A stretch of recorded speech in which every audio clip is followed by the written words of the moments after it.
is Tyler, and welcome to another episode of Context for Kids, where I teach you guys stuff most adults don't even know. If this is your first time hearing, or if you've missed anything, you can find all the episodes archived at contextforkids.podbean.com, which has them downloadable, or at contextforkids.com, where I have transcripts for readers, or on my Context for Kids YouTube channel. Parents, most scripture I use comes from the Miss Tyler version, the MTV, which is the Christian Standard Bible reworded and expanded a bit to make it easier for kids to understand the meaning. Now, our Bible lessons are about to change big time. You guys have now learned more about the first 11 chapters of the Bible than most adults know about the entire Bible. These chapters are some of the hardest to understand, easiest to misunderstand, and hardest to teach in the whole Bible, and we only just scratched the surface. When you grow up, you can use what I've taught you, and you can go out and study for yourselves. There are so many wonderful scholars and theologians and teachers writing amazing books about the beginning of the Bible. But before we move on, we need to answer a very important question. What exactly is the Bible? Can you give me a good definition? Can you give me an answer besides God's Word?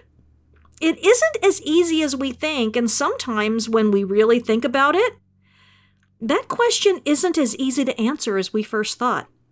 First of all, let's talk about what the Bible isn't. The Bible isn't just a book.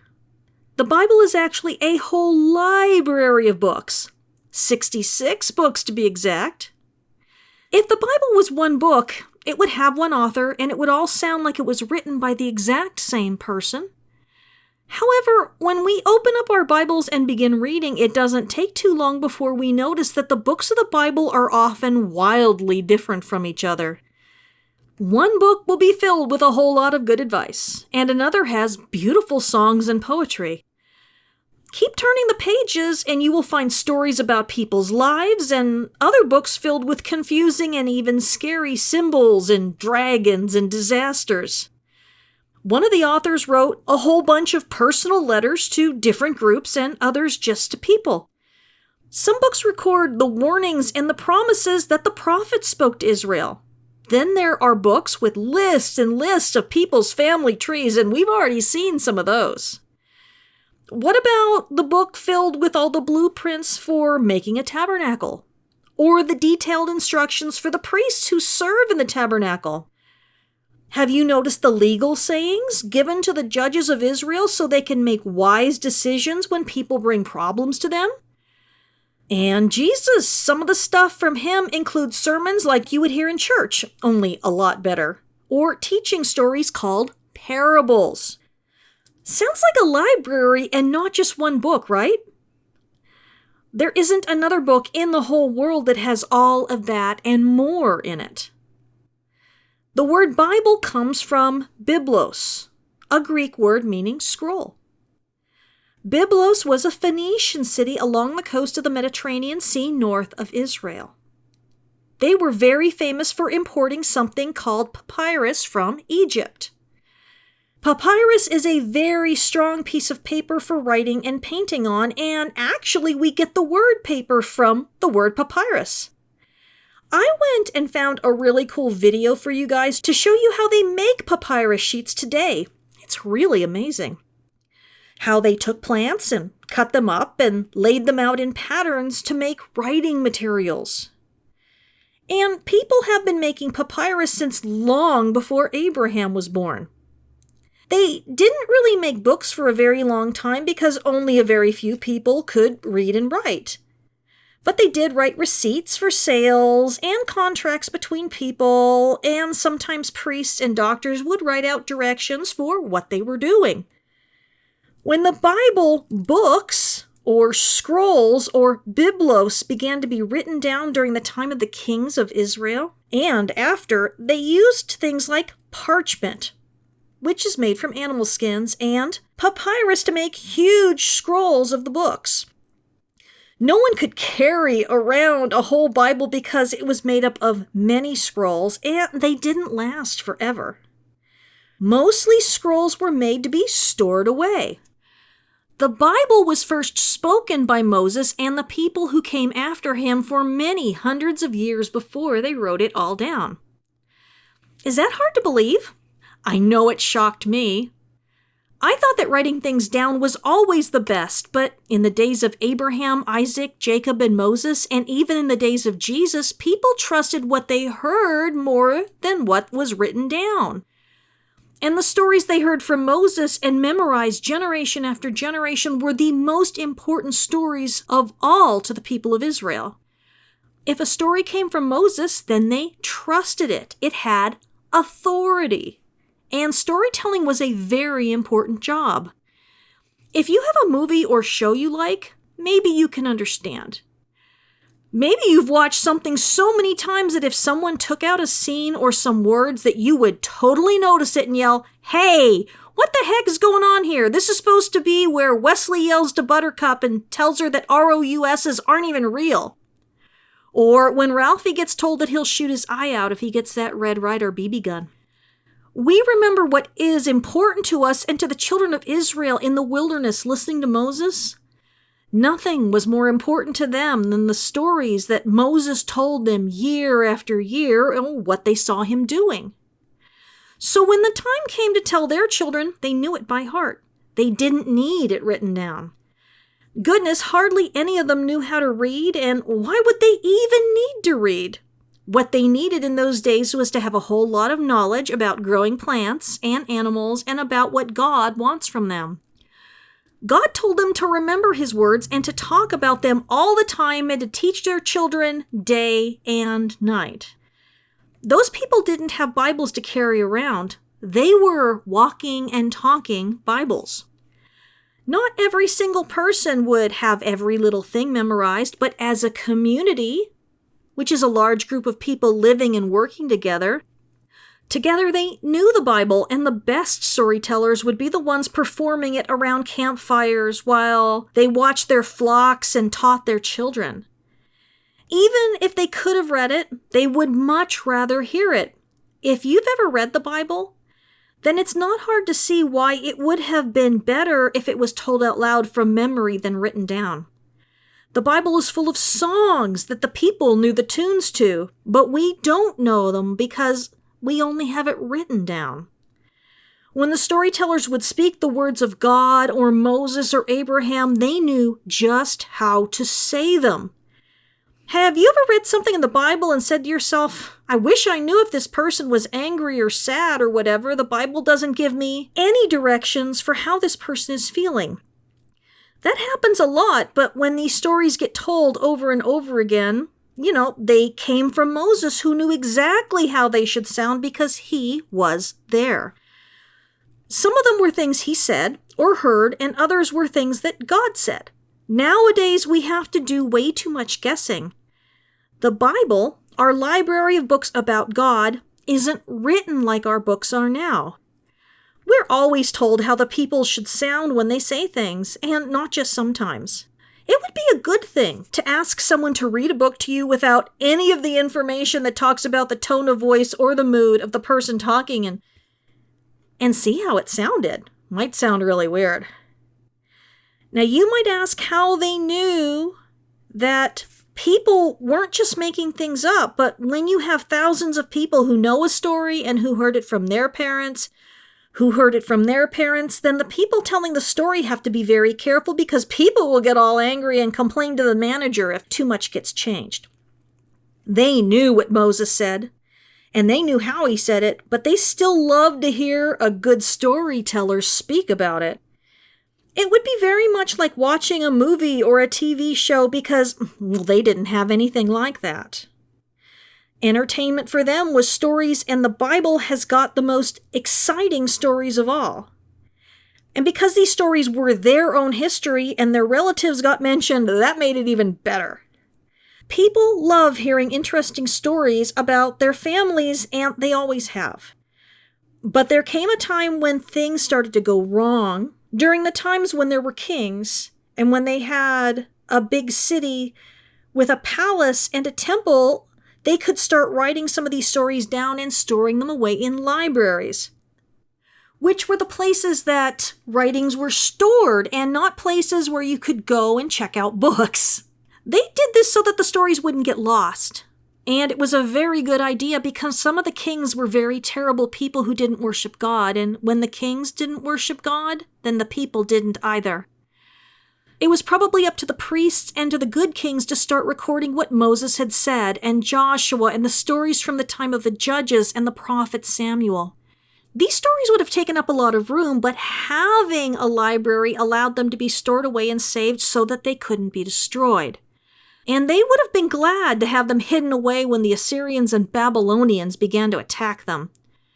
Of course, we don't know exactly when they were first all written down, but we do know that Moses wrote down some things, like what God said at Mount Sinai. But what the Bible tells everyone over and over again was to talk about it and to tell people about it and to speak. I don't know about you, but if I could understand ancient Hebrew, I would love to hear how the stories that we read today sounded, coming from the mouths of the people who knew exactly how to say every little word and knew the answers to the children's questions about the stories. Have you ever been to a story time hour at the library? I mean, with someone who really knows how to tell a story? Not everyone's good at it. But you can bet that the people in the wilderness who were teaching Moses' words, because Moses couldn't be at every camp every night, right? Well, I'm sure they had their favorites. People with the best memories and the best voices. Tell us the story of when God saved us from Pharaoh by parting the Red Sea. Or maybe a child would ask, did the prophet Moses really get to live in a palace? Did he really spend 40 years in the wilderness working as a shepherd? Did his mother really hide him in an ark on the Nile? You might go to church and hear these things, but when they were resting at night or on the Sabbath, they were hearing stories about their own families. So these stories were probably much more important to them than they are to us.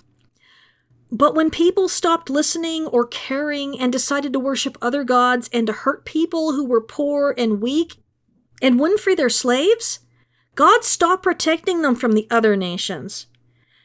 And first the people in the north had to go to Assyria, and the people in the south got taken away to Babylon. In Babylon, something wonderful happened. The people started to care about God again, and how he always saved their ancestors and blessed them and cared for them. And people called scribes gathered up all the stories and the histories and the songs and the wise advice and the records of their kings and all the wars they fought.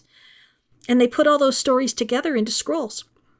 Some scrolls, like Ruth and Esther, were very tiny. And some, like Isaiah and Jeremiah, were very long. Some of the books of our Bibles that are separated now were together then. Ezra and Nehemiah were just one scroll, and 1st and 2nd Samuel were one, and 1st and 2nd Kings, and 1st and 2nd Chronicles. Jeremiah and Lamentations were together. In fact, our Bibles have 39 books that were written in Hebrew, but they only had 22. It's all the same stuff we have now, but some big books were made into smaller books. But the really great thing about those days is that when the Jewish people who put all the books together really started worshiping God again and loving him and not having anything to do with those false gods, well, they became very interested in everything Moses told them, and they were also interested to see what God had told the prophets about when they might get to go home again to Israel. The people who came back to Israel were very different than the people who left 70 years earlier. But the funny thing is that even though they had combined all the stories together and had written them down, when they got together to talk about God, they didn't have personal Bibles at home that they would read alone. A very big synagogue might have a lot of scrolls to read, but most people still couldn't read, and they would listen while someone else read from the scrolls or just told them the stories. They didn't care about what was written down yet. They really just cared about what Moses had said, or the other authorities of the Bible. They were very different than we are now, for sure. And we might say that's just silly. Stuff that's written down is much more accurate than what people say. But just think, if you lived in a world where only maybe 1 or 2 out of 100 people could read and everything you knew was what you had heard, would you care what was written down somewhere? Something you couldn't read? Something that, for all you know, is just silly scribbles that don't really mean anything at all? If you lived in a world like that, you would have to have a very excellent memory. If someone gave you instructions, then you couldn't write notes to help you remember. You would become the kind of person who paid close attention whenever anyone told you anything so you could remember every single word. You might even have the memory of a genius. The people who could tell all those stories would have to be incredibly smart, right? To have all those Bible stories carefully stored away in their brains would take some kind of smarts. See, just because someone can't read or write doesn't mean that they aren't super intelligent. All it means is that they haven't been taught to read. When I was a kid, we didn't have cell phones. Heck, when I was first an adult, we didn't have them either. So we didn't really have any phone numbers stored away that we could look up. And the phone books were really big. But what we did have was really good memories. We had so many phone numbers stored up in our heads. We had them memorized because that's what people had to do. You will find in your life that if you really need to be able to do something or remember it, then you'll be able to. We just think it's hard to remember stuff because it's so easy to look it up that we don't even bother memorizing it, but we definitely could if we had to. But we'd need a lot of practice. If someone asked me for my friend's phone number and I told it to them, they wouldn't say, "I don't believe you because it isn't written down." They'd believe me because they knew that I knew the number. And it's the same way with how the Bible used to be the words of Moses and Joshua and Samuel and others. You know, that people remember just because of how important those words are. But there are other stories that weren't as important. They weren't spoken. They were written down as records while things were happening. Sometimes we'll see a verse that says, "Isn't such and such recorded in the book of Jashar?" Or the 10 other records mentioned in the Bible that we don't have. People didn't memorize them, and they were probably destroyed when the Babylonians destroyed Jerusalem. If something's only written down and not memorized by anyone, then it is real easy to get rid of. See how important it was that the communities memorized everything that we have written down in our Bibles today? To get rid of the Bible today, even if they burned every single copy and destroyed every single computer or phone with the Bible on it, well, unless they killed every single person who knows the Bible, we would still have it safely tucked away in people's heads. There's actually a movie where there's a blind man who has a Braille Bible, which means the letters are written bumps on the paper, so he reads them by feeling them. And even though all the books in the world were being destroyed, he had the entire Bible memorized when they took his away. And as long as he was alive, the Bible was alive too. And at the end of the movie, he was telling it to someone else, and they were writing it down. No one can get rid of the Bible as long as even one person remembers it. That's why they put their trust in people and not in paper back in the time of Moses. Isn't that cool? So by the time Jesus was born, they had Torah scrolls in the big city synagogues and other parts of scrolls. And so Jesus was able to read from the Isaiah scroll when he went home to Nazareth. He might have even walked with his family the 4 miles to Sepphoris and their big synagogue to read from Isaiah 61. But when he preached to the people, we don't see scribes recording every word he says, and we sure don't see him telling everyone to write it down, or anyone to write it down. Jesus would have traveled from town to town with his disciples, preaching the exact same sermon and telling them the same parables over and over again until his disciples had them memorized. And then he sent them out in twos to start teaching what they'd heard him teach over and over again. It really wouldn't take long for them to memorize the message of the gospel, that the kingdom of heaven was here at last, and invading earth to destroy the powers of Satan. The people had been waiting for a Messiah to come and destroy the Roman armies, and so they'd been waiting for the kingdom of heaven. But boy, were they surprised when Jesus wanted to forgive the Romans instead of killing them. They weren't keen on that. When they heard the scriptures in the synagogues, that's how they interpreted what they were hearing. And interpretation is a funny sort of thing. We have the verse written down, right? And we might decide that it means such and such. That's our interpretation. But sometimes our interpretation is just wrong. And someone else looks at the same verse and thinks it says something else, but maybe that person is right, or maybe they're wrong too. Maybe we're both wrong. Sometimes God means this, and we make the mistake of thinking something else entirely because we can't read his mind or anything. Good thing too, because if we did, our brains would likely explode, which would be almost as messy as Legos in the carpet, almost as painful. And so, after Jesus rose from the dead and explained to his disciples how all those Hebrew Bible verses in the first 39 books of the Bible all were telling everyone about him, well, they'd just been interpreting it wrong. They thought it said this when it really said that.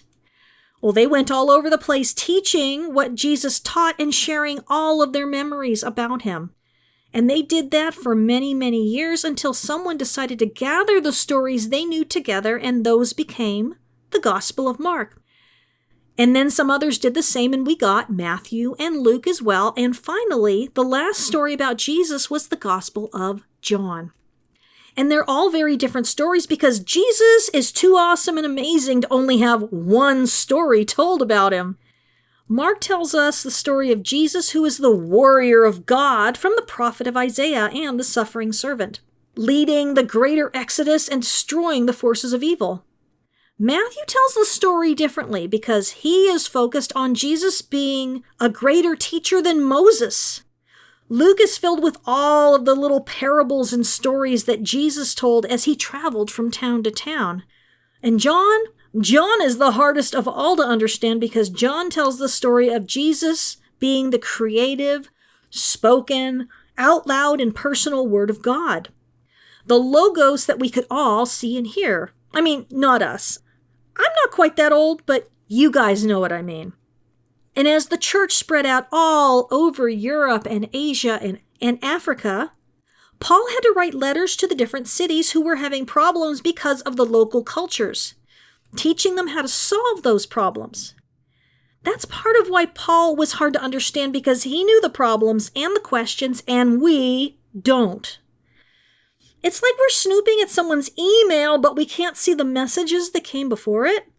But Paul knew them, and they knew Paul, so they didn't have to be incredibly detailed.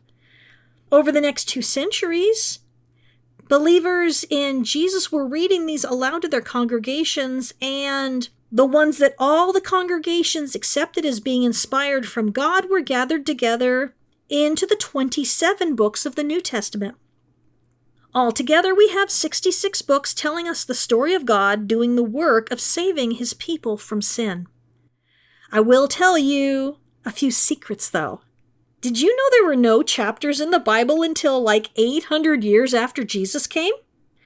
Can you even imagine trying to find anything in the Bible without chapters? And there were no page numbers in the old scrolls either. They really had to know their stuff.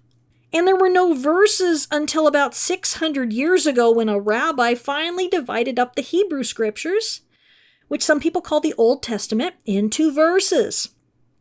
It wasn't until about 100 years later that the New Testament, the Greek scriptures, were divided up and the Bibles were published that way.